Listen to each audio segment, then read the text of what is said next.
everybody. Welcome to episode 7 of The Monster I Married.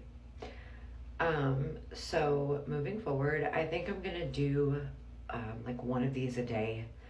It's a lot more time consuming than I thought it was gonna be, and there's a lot that I want to say. So first, let me say that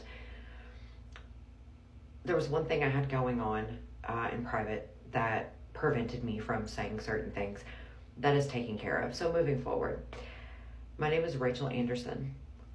This is my own personal lived experience and story of how I found out that my husband, Andrew, is and has always been an absolute monster. So welcome. Today I want to talk about a little bit anyway about how we got here. So January of 2024, for me, all of our marital issues that we were having at the time, from my perspective, had come to a head. January was extremely contentious because we couldn't speak about anything. There were so many conversations that desperately needed to be had that weren't. And it led to this really awful period because I'm someone, in all of my relationships, but especially in my marriage, I'm someone who needs resolution. If there's a problem, we need to talk about it, fix it. Like, there has to be a resolution. I don't sweep things under the rug. And my husband is a dismissive avoidant who would rather not speak at all for 5 days rather than simply apologize, or, would rather jump off a bridge, literally, than have to sit down and have a face-to-face conversation or even over the phone about something that's anything that's not surface level bullshit, right? So there were probably 100 conversations that needed to be had. So what I would find out later, and it made a lot more sense then, was that everything that my husband has ever said or done where I was involved has been performative. Everything. So in January, I remember thinking, this is the nature of marriage. I didn't really have anything to compare it to. My own parents' marriage was really toxic and tumultuous and just really awful. My husband can't even recall when his parents were married. And Andrew and I have lived under the same roof our entire adult lives, even before we were married, right? So I've never not lived with this man. This man has never not lived with me.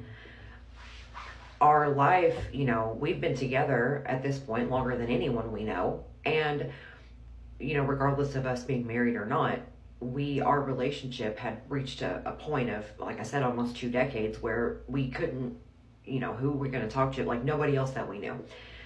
So I remember thinking at the time that the things that I was asking for, my issues were, in my eyes, and actually they were, really simple.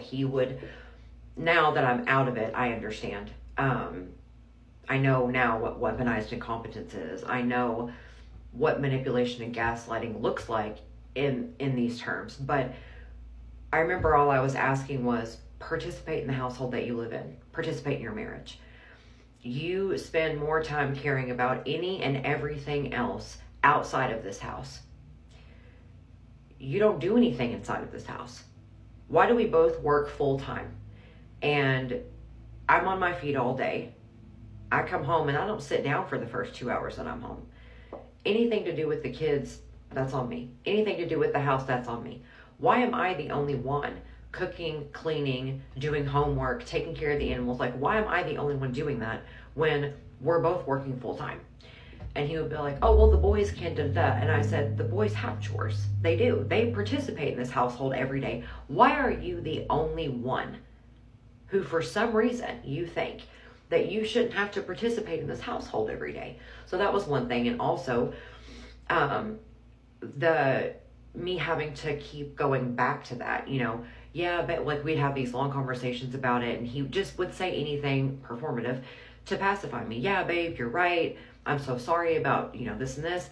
And then I'd circle back and be like, hey, so I said that it would be nice if you could pick 1 or 2 nights a week to cook, or you actually pick up the groceries, or you know what I mean? Oh my God, Rachel, I just can't do anything right. Oh my God, Rachel, things don't change overnight. And I'd be like, it's been 6 months. Um, he had completely checked out of our marriage and our life. I just didn't know it. He was done pretending to care about any of it, and I just didn't know it. And he just didn't have the courage to say it. So he would breadcrumb me. And I know what that is now. He was breadcrumbing me. And also, this entire time, I'm being gaslit and manipulated into thinking that I'm too needy. What I want is too much. I'm catching him in lies left and right, and I'm crazy, honey. Like, I'm crazy.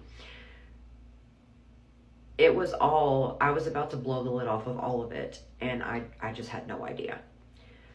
So, January is really bad, really bad. We can't even talk about the weather because, again, my emotions are, I'm so angry and resentful because I'm like, gosh, I've been a good spouse to you.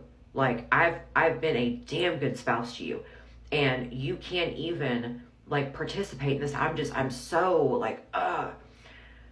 February rolls around. And also, this is kid number one's senior year of high school.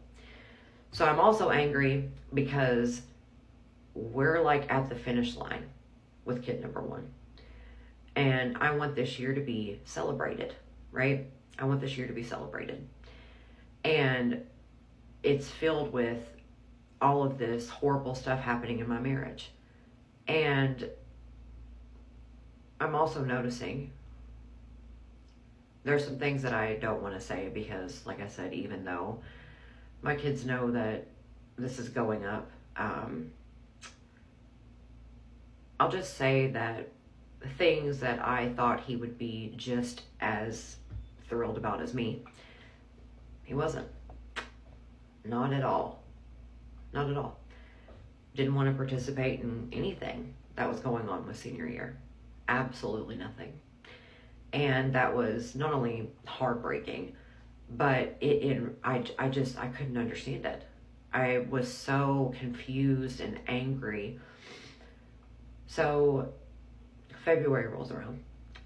And in the midst of all of this, I remember him saying to me, we cannot communicate. We need a mediator, I think is what he said specifically. We need a mediator. And I was like, yeah, okay. And he's been saying to me over and over and over, it's not what you say to me, it's how you say it. Looks like we're almost, okay. So I'll end it there and we will pick up with February of 2024 tomorrow.